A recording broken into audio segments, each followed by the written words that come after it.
রাজবাড়িতে একটা ঘটনা ঘটে। সেখানে নুরাল পাগলা নামে এক ব্যক্তি ছিলেন। তার ভক্তরা তাকে তার মৃত্যু হওয়ার পরে তার মাজার নির্মাণ করে।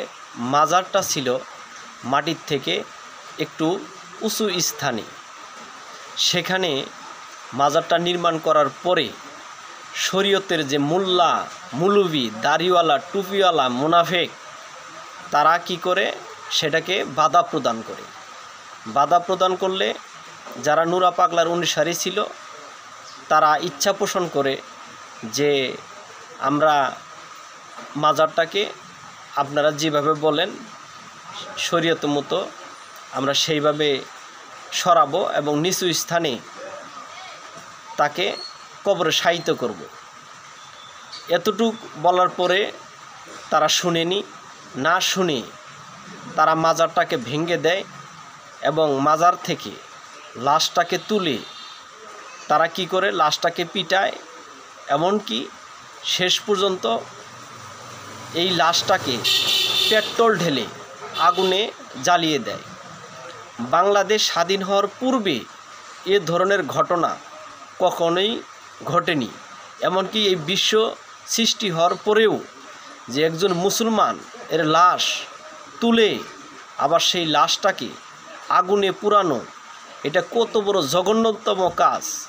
এই কাজটা যারা করছে তারা কখনোই মুসলমান হতে পারে না। তারা কারা? তারা এজিতের বংশধর। এজিতের বংশধর বিদায় তারা এই ধরনের কাজটা করতে পারছে।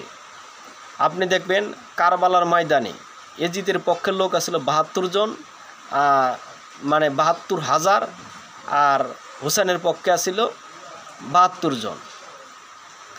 তারা ইমাম হুসাইনকে মাথার থেকে গর্দান কেটে এবং তার সঙ্গী সাথীদেরকে নির্মমভাবে শহীদ করেছেন। যারা নবীর নাতিকে যারা হত্যা করতে পারে তারা কখনোই নবীর উম্মত হতে পারে না।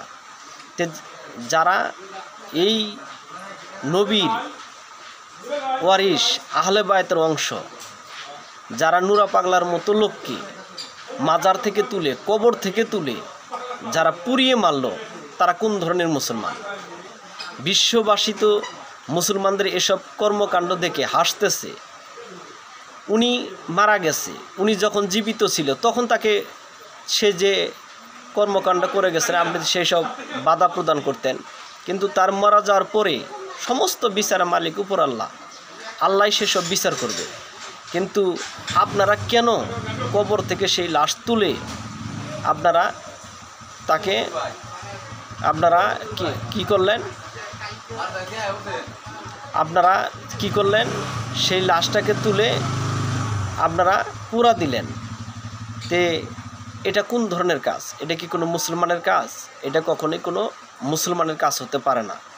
এটা এজিতের বংশধর, এরা আবু জাহেলের বংশধর, এরা এজিতের বীর্যে তৈরি এবং তার বাবা মাও এজিতের বংশধরের অনুসারী। এরা কোনো মুসলমান না, এরা মুসলমান নামদারি কাফের। এরা ইসলামটাকে ধ্বংস করেছে, এরাই জঙ্গিবাদকে পয়দা করেছে। এরা শুধু ইসলামের শত্রু নয়, এরা মানব জাতির শত্রু। তাদের বিরুদ্ধে মামলা হয়েছে। আমরা চাই এই মামলা তদন্ত করে যারা এই লাশ পোড়ানোর কাজে জড়িত, মাজার ভাঙার কাজে জড়িত, তাদেরকে বিচারের আওতায় এনে তাদেরকে বিচার করে শাস্তি প্রদান করা হোক। অন্যথায় এই উগ্রবাদীরা দিন দিন তারা অপকর্ম করেই যাবে। সাধারণ মুসলমানদের উপরে, সাধারণ ধার্মিক লোকদের উপরে তারা কি করবে? বিভিন্ন প্রকার এই অন্যায় অত্যাচার চালিয়েই যাবে। তাদের সাহস দিন দিন বেড়ে যাবে। তাই তাদেরকে ধরে বিচারে আওতায় এনে তাদেরকে কঠিন শাস্তি প্রদান করা হোক। নইলে এই এজিতের বংশরা দিন দিন তারা আরও উগ্রবাদী হয়ে সাধারণ মুসলমান যারা সুফিবাদে বিশ্বাসী তাদের প্রতি তারা আক্রমণ করবে। এরাই নবীর লাশ চুরি করতে চেয়েছে। এরা ওই বংশের লোক যারা যে কোনো মুহূর্তে সাধারণ মুসলমানদের একটা ফতোয়া দিয়ে হত্যা করতে পারে। তাদের থেকে সাধারণ মানুষকে সাবধানে থাকার জন্য অনুরোধ করছি, কারণ তারা